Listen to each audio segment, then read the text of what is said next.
On January 3, 2026, at precisely 2:01 a.m. local time, American helicopters cut through the darkness above Caracas, Venezuela, carrying some of the most elite soldiers on Earth toward a mission many believed was impossible. Inside one of those aircraft were operators from Delta Force, the U.S. Army's top-tier counterterrorism unit, peering through night vision goggles at a heavily fortified military complex below. Their objective was Nicolas Maduro, Venezuela's authoritarian leader, a man shielded by thousands of loyal troops, Russian-built air defense systems, and an inner circle shaped by Cuban intelligence. In just 2 hours and 28 minutes, Maduro would be under American control, blindfolded aboard the USS Iwima on his way to New York to face narcoterrorism charges. But this operation did not begin that night. The story of how the United States accomplished the unthinkable started 5 months earlier, deep in the shadows of Langley, Virginia. Before we break down each phase of the mission, it's important to understand the scale of what unfolded. What you're about to hear was the largest and most intricate special operations campaign since the raid that eliminated Osama bin Laden.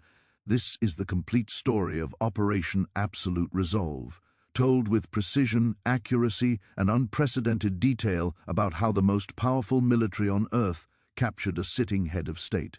Before we dive in, why not hit subscribe and drop a like? It really helps out.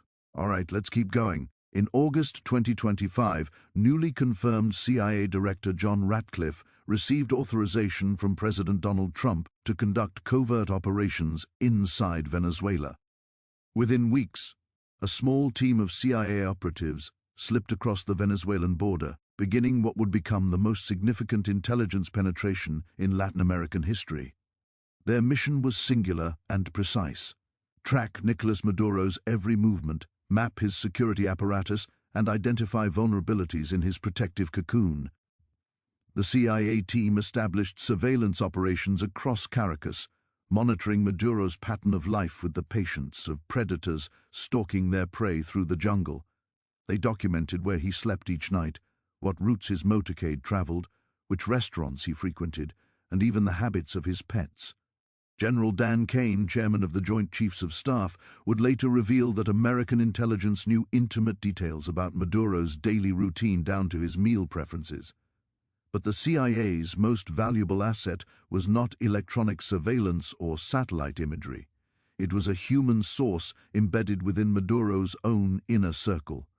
This source, whose identity remains classified, had penetrated the highest levels of Venezuelan power and was feeding real-time intelligence directly to American handlers. The source provided critical information about Maduro's security protocols, the rotation schedules of his guards, and most importantly, where he would be sleeping on any given night. According to officials briefed on the operation, this human intelligence asset made the difference between a theoretical operation and one that could actually succeed. The CIA was not working alone in this effort, as Secretary of State Marco Rubio and CIA Director Ratcliffe became the principal advocates for decisive action against the Maduro regime.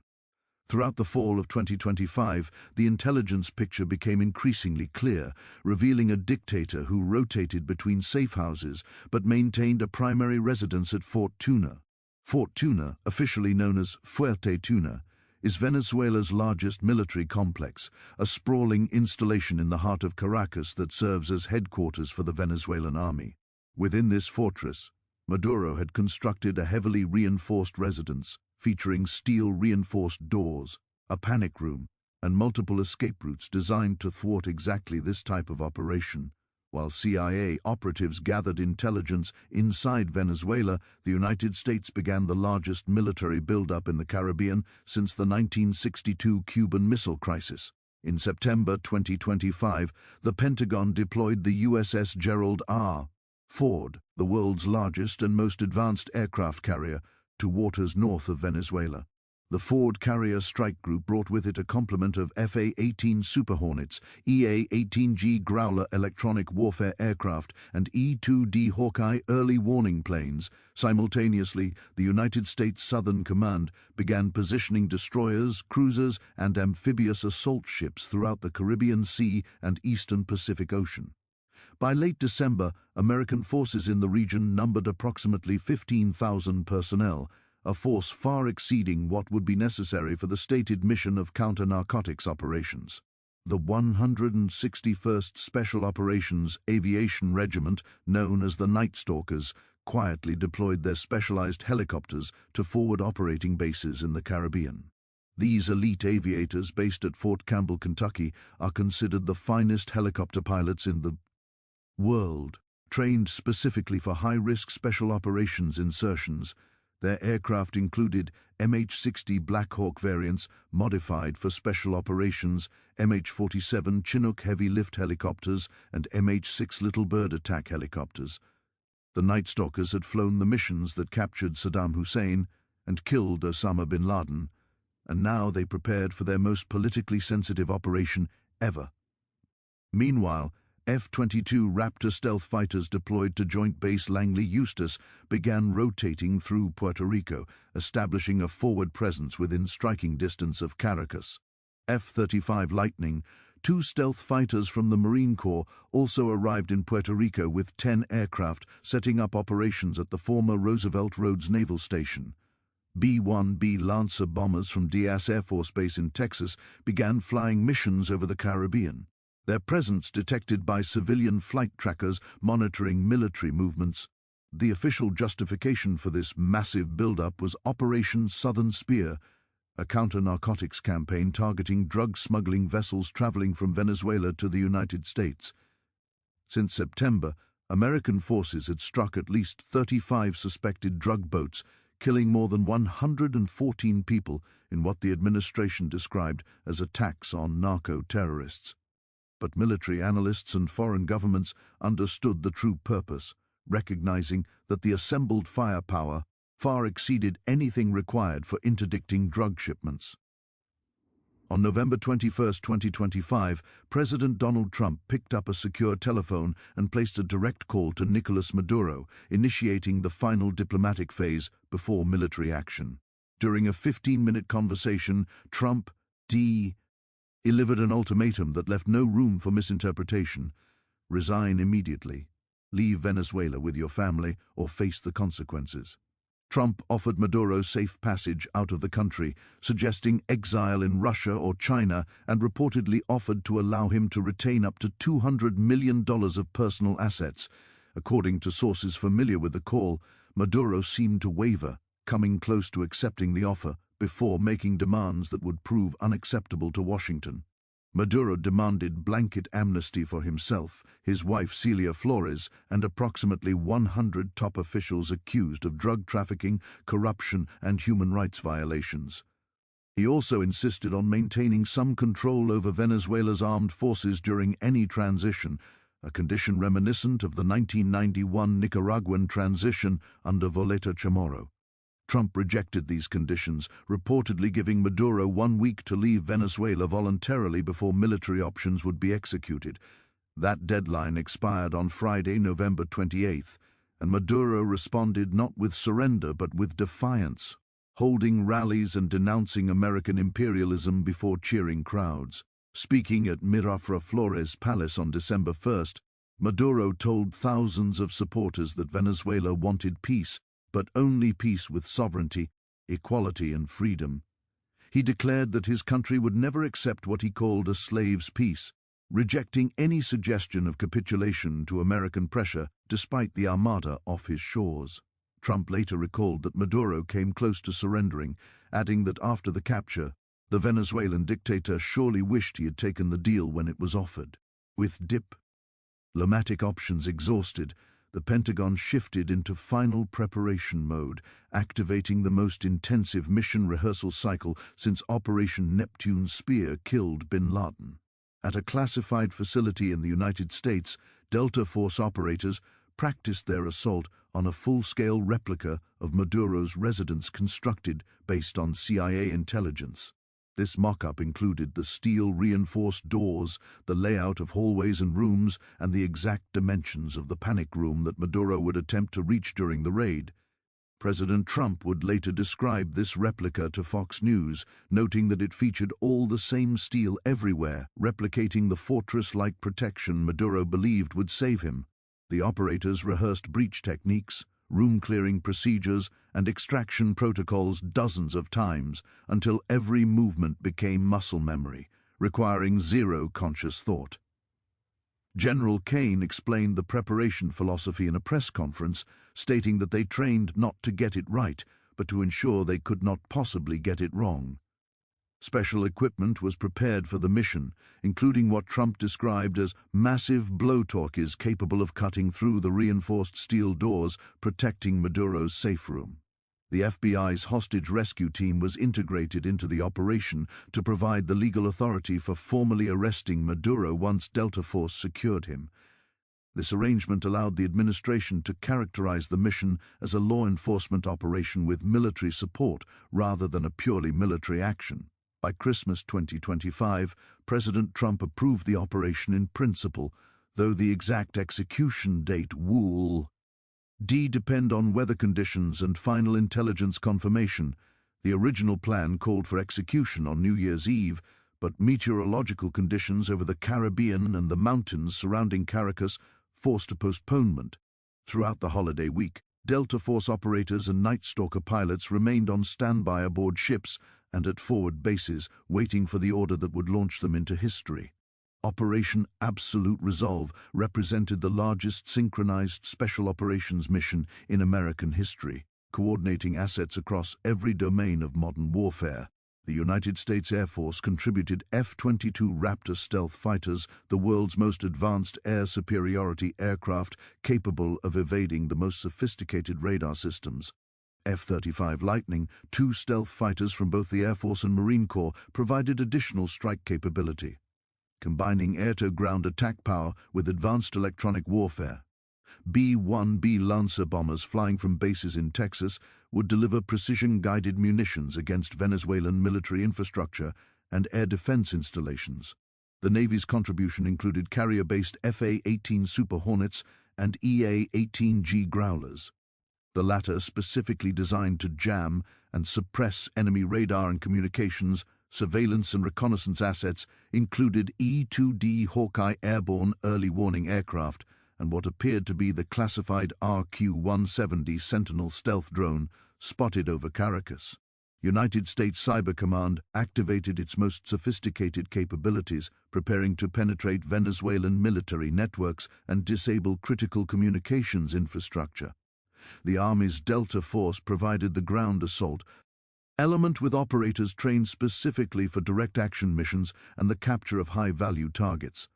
The 161st Special Operations Aviation Regiment would fly the helicopters carrying the assault force, navigating at extremely low altitude to avoid radar detection.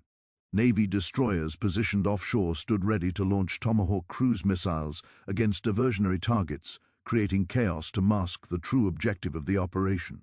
In total, more than 150 aircraft would participate in the operation, launching from 20 different bases across land and sea throughout the Western Hemisphere.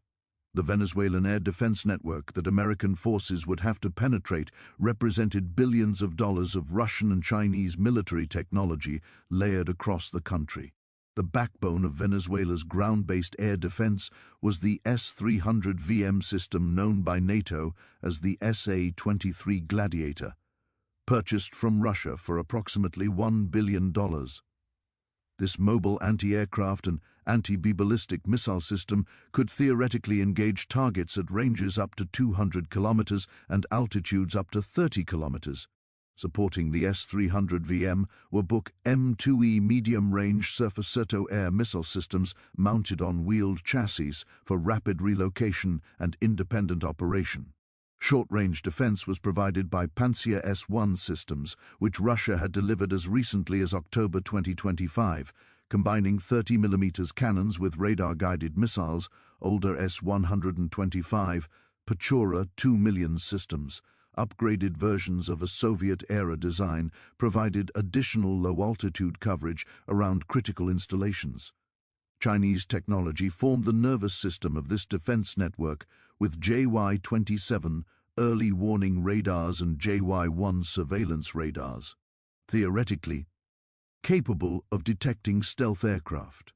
The Venezuelan Air Force operated 21 Su-30 Mk-2V flanker fighters, advanced Russian jets capable of carrying Kh-31 anti-ship missiles that posed a significant threat to American vessels. Cuban intelligence operatives and military advisors were embedded throughout Maduro's security apparatus, providing additional layers of protection and surveillance capability. On paper, Venezuela possessed one of the most formidable air defense networks in Latin America, a shield that Maduro believed would make any American attack impossibly costly. On the evening of January 2, 2026, President Trump gathered with his national security team at Mar-a-Lago, Florida, to monitor what would become his most consequential military decision. At 10:46 p.m. Eastern Time, Trump gave the final execute order, saying simply to his commanders, "Good luck and Godspeed." Within minutes, aircraft began lifting off from 20 bases scattered across the Western Hemisphere, converging toward Venezuelan airspace in carefully choreographed waves. The first wave consisted of electronic warfare aircraft and stealthy platforms designed to blind Venezuelan radar systems before the main assault could be detected. United States Cyber Command launched coordinated attacks against Venezuelan military networks, reportedly causing widespread disruptions to communications and power systems. President Trump later suggested that the United States had blacked out Caracas using what he called a certain expertise that we have, referring to cyber capabilities. EA-18G Growlers and F-35s began flooding Venezuelan airwaves with electronic noise, forcing radar operators to increase power output to say E through the digital static. The moment those radars powered up to full strength, they became beacons for American AGM-88 HRM anti-radiation missiles designed specifically to home in on radar emissions.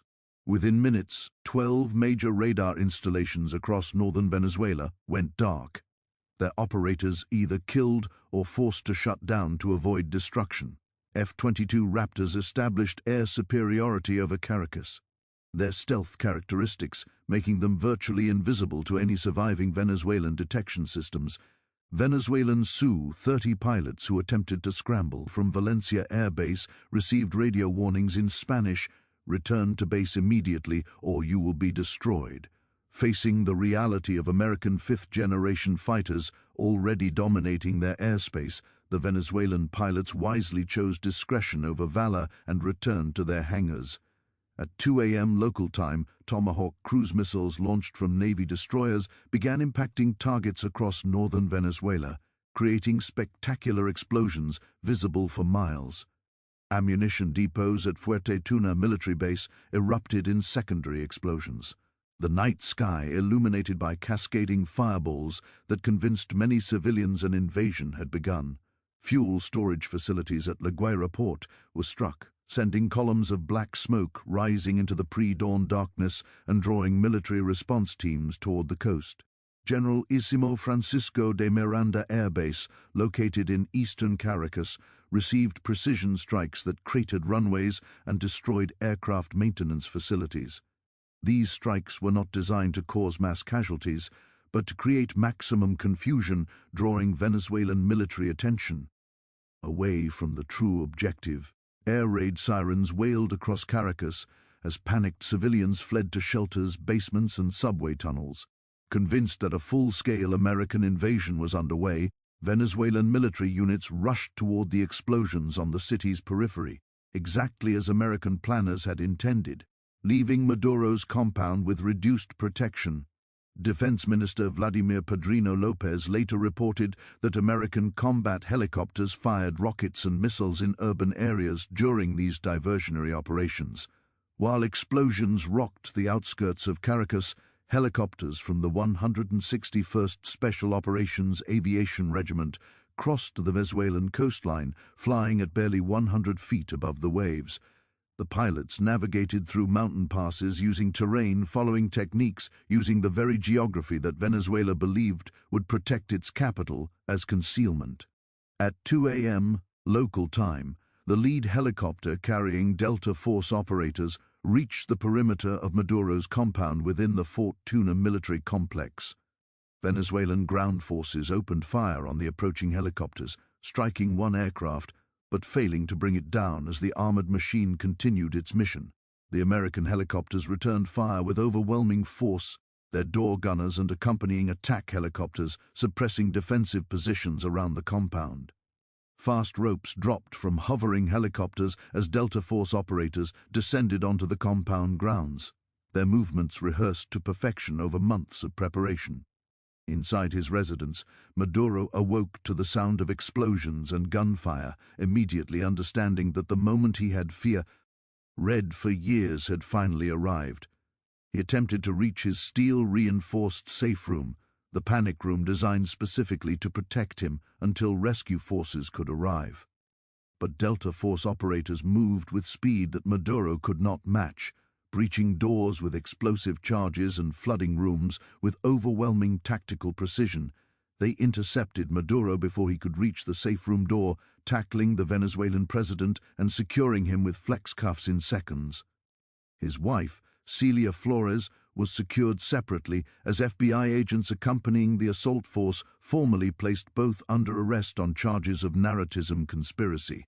By 2:16 a.m., just 16 minutes after the first helicopters arrived, Maduro and Flores were aboard an extraction helicopter lifting off from the compound. Cuban security personnel who attempted to resist were killed in the firefight, with the Cuban government later confirming that 32 of its citizens died during the operation.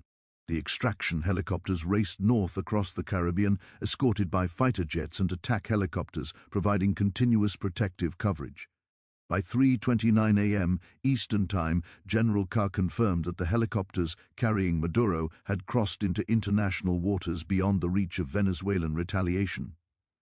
Maduro was transferred to the USS Iojima, an amphibious assault ship positioned in the Caribbean, where he was photographed blindfolded wearing a gray Nike sweatsuit. President Trump posted that photograph to Truth Social, showing the former Venezuelan president holding a plastic water bottle, his face covered with soundproof headphones. At 5:21 a.m. Venezuelan time, Trump officially announced that Maduro and Flores had been captured and flown out of the country following the large-scale strike. Later that day, a C-17 Globemaster III transport aircraft carried Maduro to Stewart Air National Guard Base in New York, where federal agents waited to process him. He was helicoptered to Manhattan, transported through the city in an armored motorcade, and processed at a Drug Enforcement Administration field office before being jailed. On January 5, 2026, Nicolas Maduro stood in a Manhattan federal courtroom wearing an orange jumpsuit, facing charges of narrow terrorism, conspiracy, and cocaine importation. Before entering his plea, Maduro declared, "I am the president of Venezuela. I consider myself a prisoner of war. I was captured at my home in Caracas."